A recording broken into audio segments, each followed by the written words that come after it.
website right now and download my free course on alternate picking mastery. It contains 5 essential exercises that will take you to alternate picking mastery faster than you can imagine. And then I've included my method of how to lay out a practice plan in just 1 to 2 minutes that will absolutely boost your results like nothing you ever tried before. So go download it right now. It's free.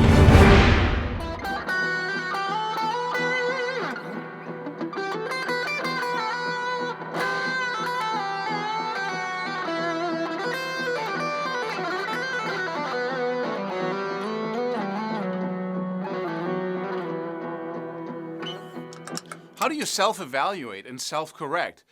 Well, that's a tough one. You know, if you're studying this instrument by yourself, you don't have a teacher, then you're basically without guidance. And there's so much misguidance out there. It's crazy, because you know, each teacher on YouTube or anywhere else, we're basically focusing and evaluating techniques and what to do on the basis of where we are ourselves in our own development. I used to tell people that, alternate picking is always going to be something that you need to have conscious focus on, because it's tough, man. You can't ever just, be totally relaxed when you do alternate picking. It has to be like, okay, here I go. And that was totally influenced by where I was. And people who tend to play faster than they can really play, so they create this illusion that they,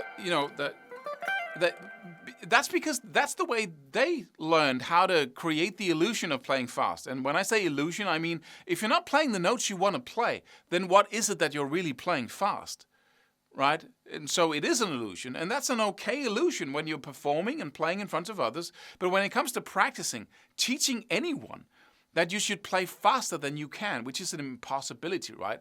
The sentence doesn't belong anywhere. I'm going to play faster than I can. How can you play faster than you can? You can't. So you create an illusion.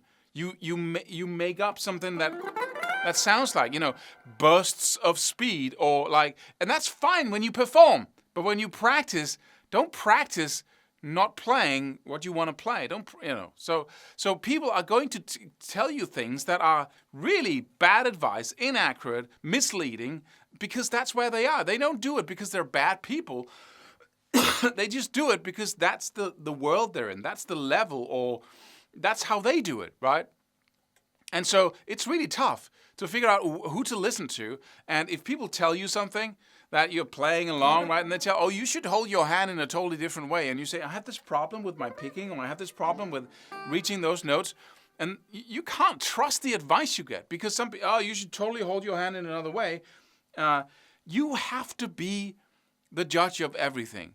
And that's tough, because every time you get a new piece of advice, you have to really, test it out and see if it works. And sometimes that takes months. So it's really risky, right, to go out there and get advice.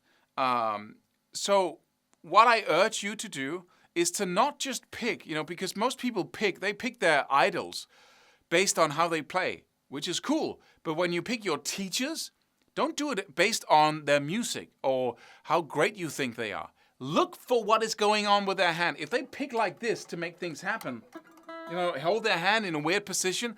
If they look tense when they play fast, if you can't, hear each note clearly, if you never heard them play on an acoustic with a clear sound, if you, excuse me, if you never heard them play any rhythm part live, for instance, or you have to be very critical about it and look into who are the people I want to model on the technical aspects of, and then you can say, who are the people I want to model when it comes to music, because the ones I modeled on the technical aspects of playing are totally different from the ones I model when it comes to the musical part of the equation, right? When I say, how do I write music? What's great music? How do I want to play? I model people technically that I don't really care listening to when they solo.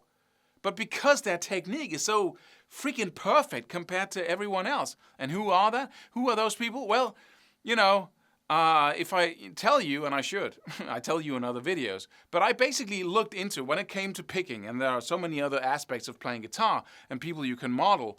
I looked into the techniques of Meola. I was kind of reluctant with that one because I could see that he had trouble going from string to string. And people are going to kill me for saying things like that because we make guitar players into gods. So dare not say anything, he's a perfect, And then Paul Gilbert, he became one of my, because it was just his picking, alternate picking was unreal, right? So accurate, so precise, so relaxed, so consistent. No matter what he did, he held the pick in the same way, had his hand in about the same way, and he just nailed it every single time. Played everything with a clean tone as well. And then John Mclaughlin, for instance, to some degree, he also seemed to use kind of a different little technique, but those people held their hand in the same way, picked in approximately the same way, and I stayed away from people who used their arm because I really felt that's a lack of inaccuracy. But don't take my word for it. Don't do it.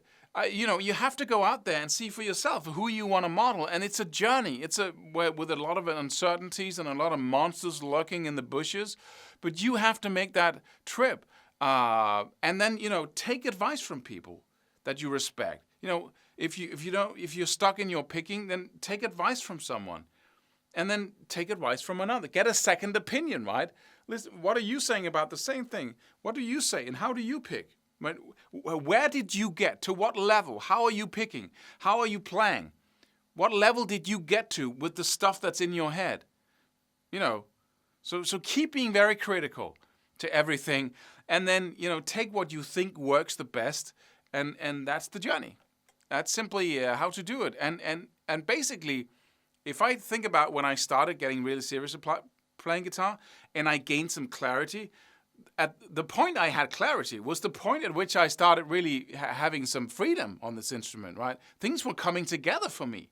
And then the clarity came there. But up until that point, I was just confused. All of the time, confused. Am I doing the right thing? Am I holding the pick in the right way? And then gradually things started working for me, like, okay, I'm holding the pick in this way because this is what works for me. And then, gradually, but basically, I was confused all the way. And that's just the name of the game. And that's what makes you seek out new answers, right? But don't change what you do too often, because then you won't know whether it works or not, right? You have to test and try out stuff before you move on. And then be very careful about who you're learning from when it comes to the different aspects of playing guitar. That's all I can say. Subscribe for more free videos. Do it. Do it now. Do it.